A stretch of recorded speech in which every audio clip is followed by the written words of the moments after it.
Bismillahirrahmanirrahim. Assalamualaikum warahmatullahi wabarakatuh. Alhamdulillahirabbil alamin. Rabbi shrah li sadri wa yassir li amri wahlul 'uqdatam min lisani yafqahu qawli. Saya Siti Istiqomah 61222020. Di sini saya akan mempraktekkan uji kolmografi Smirnov untuk 2 sampel independen. Untuk lebih jelasnya, marilah kita tonton tutorial berikut ini. Apa itu uji Kolmogorov Smirnov? Uji Kolmogorov Smirnov digunakan untuk menguji hipotesis komparatif 2 sampel independen bila datanya berbentuk ordinal. Adapun rumus uji Kolmogorov Smirnov adalah sebagai berikut, atau menggunakan rumus Z seperti ini. Di sini saya mempunyai sebuah kasus. Seorang peneliti ingin mengetahui perbedaan minat terhadap pengembangan karir dosen ditinjau dari jenis kelamin. Untuk itu dilakukan penelitian terhadap 30 dosen laki-laki dan 30 dosen perempuan. Adapun datanya adalah sebagai berikut. Hipotesis yang diajukan, HO tidak terdapat perbedaan minat terhadap pengembangan karir sebagai dosen antara dosen laki-laki dan dosen perempuan. HA terdapat perbedaan minat terhadap pengembangan karir sebagai dosen antara dosen laki-laki dan dosen perempuan. Bagaimanakah cara memasukkan data tersebut ke data SPSS? Mari kita praktekkan bersama-sama. Yang pertama, kita harus punya yang namanya aplikasi atau program SPSS. Ini adalah program SPSS yang sudah saya tulis di sini ya.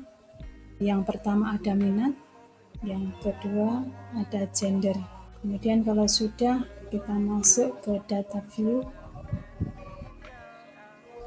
Lalu kita ketikkan data minat dengan memasukkan datanya tadi. Dan ini kebetulan sudah saya masukkan data yang tadi ke dalam program SPSS. Kalau sudah, kita isi semuanya. Jadi ada sebanyak 60 data. Kita lanjutkan untuk klik analyze. Kemudian non-parametric test.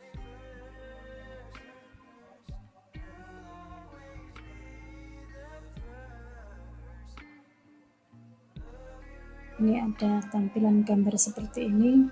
Di sini ada tes variabel list yang sudah saya masukkan, yaitu perbedaan minat terhadap pengembangan karir dosen atau minatnya tadi. Yang kedua ada gender, kita kerupkan di sini.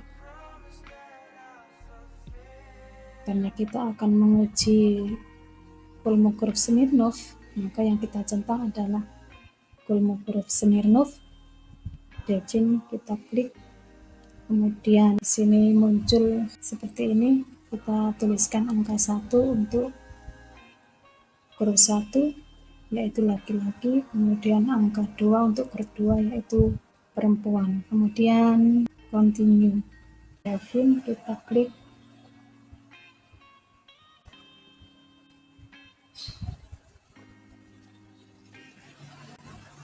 Berdasarkan pada tabel pertama, terdapat 30 data dari dosen laki-laki dan 30 data dari dosen perempuan.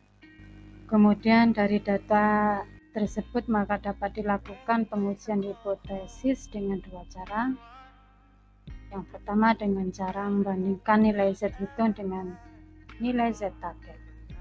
Jika Z hitung lebih besar dari Z tabel, maka HO ditolak. Dan sebaliknya, jika Z hitung itu lebih kecil dari Z tabel, maka HO diterima.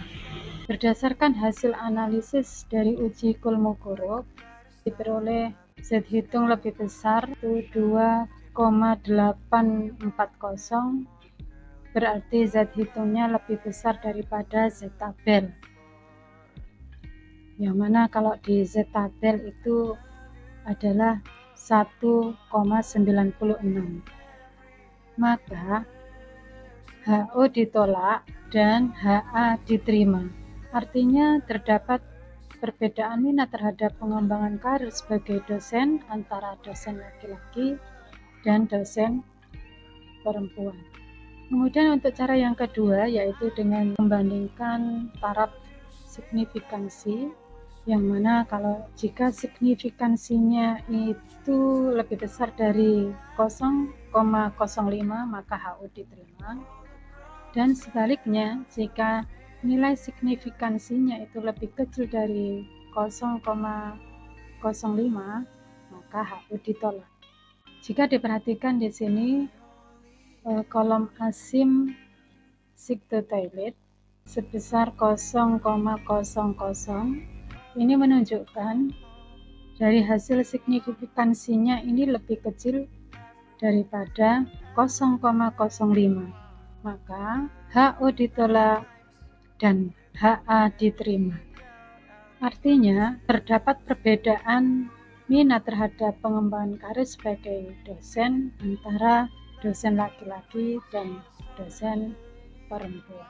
Berdasarkan penelitian ini dapat disimpulkan di mana hipotesis nol atau HO yang diajukan bahwa tidak terdapat perbedaan minat terhadap pengembangan karir sebagai dosen antara dosen laki-laki dan dosen perempuan ditolak. Artinya terdapat perbedaan minat terhadap pengembangan karir sebagai dosen antara dosen laki-laki dan dosen perempuan. Dalam penelitian ini juga ditemukan bahwa minat dosen laki-laki terhadap pengembangan karir sebagai dosen itu lebih tinggi daripada dosen perempuan.